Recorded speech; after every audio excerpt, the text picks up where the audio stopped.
My mind a lot of times takes me to that scene of All the Bright Places, spoiler alert, where they start talking about her dead sister, with a big graffiti on the wall saying, "Before I die, I want to," leaving a space for the people to put on their names and their reasons. And that correlates to the moment at the end where Finch says, "I was here in the book in the church." That movie left a mark on me for a long time. I still visit the scar it left. Not just because I was the weird kid that was picked up on like Finch, but because of the way it was using its visual elements in the story. And away from the lore drop, to focus more on the topic that we started with. Why do humans graffiti? Is it just to leave a mark and say, "Hey there, I was here"? For the most part, yes. This is why humans have been creating art since the cave days. Well, I don't think they called it art, maybe on Balloomba, but same thing. We all want to be remembered. Still, with time now, graffiti is something that is usually covered easily by the local government. If art is gonna live a shorter life than us, why create it? Because, as cheesy as it sounds, the treasure is actually in the journey. Graffiti is made while the artist who made it knows it could be covered up tomorrow. But what's important is that it existed. It's all about claiming space and air. Its job is to turn a place you and your city folks knew for a long time into a public communication of an uncensored voice. One that doesn't confine itself of one's role in life or his place among his peers and elders. It appears, gets noticed, erased, and reappears again. Being the same or different, it's a cycle that mirrors life. Voices get silenced, people get ignored, and ideas buried, but they keep coming back. Not with the same faces behind them, but the greater picture of it. Enters Banksy.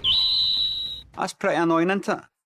Banksy was an artist who appeared in Bristol in the early 90s when everyone was hyped on grunge music and Thatcher was gone. He started with dry press as a freehand, but the problem with that is the police got to them quicker than needed to finish their works. And legend has it that on one of these abysmals, young Banksy hid under a trash truck where he noticed the stenciled serial numbers on the vehicle and an idea popped up. He realized that if he pre-cut his designs into stencils, he could accelerate a wall in seconds and vanish, which became the signature style the world knows him for.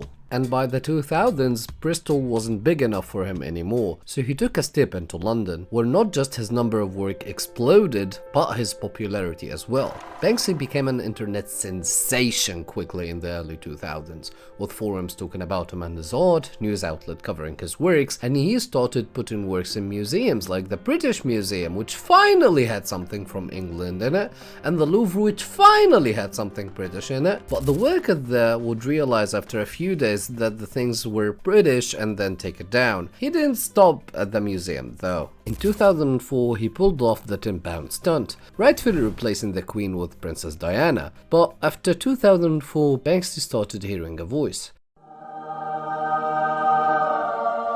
And Banksy's work started appearing in the West Bank in 2005. He wanted the freedom for the people who owned the land, something we all wish for. And moving forward from this moment, Banksy's work stopped being considered vandalism and became an investment. If someone can rip it off the wall intact and sell it, they would! Oh, they did that already?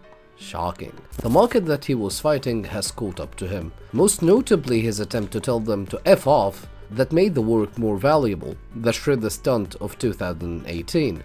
I remember the hype that surrounded that, but again, can you remind me why any of this is important?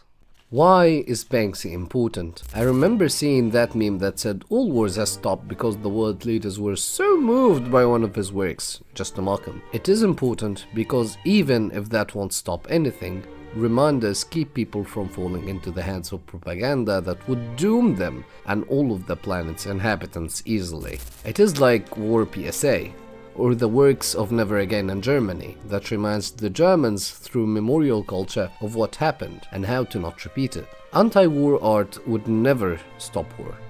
Anti-war activists would never stop war, as war is something primal in the human mind. It is this planet's philosophy. Eat or be eaten.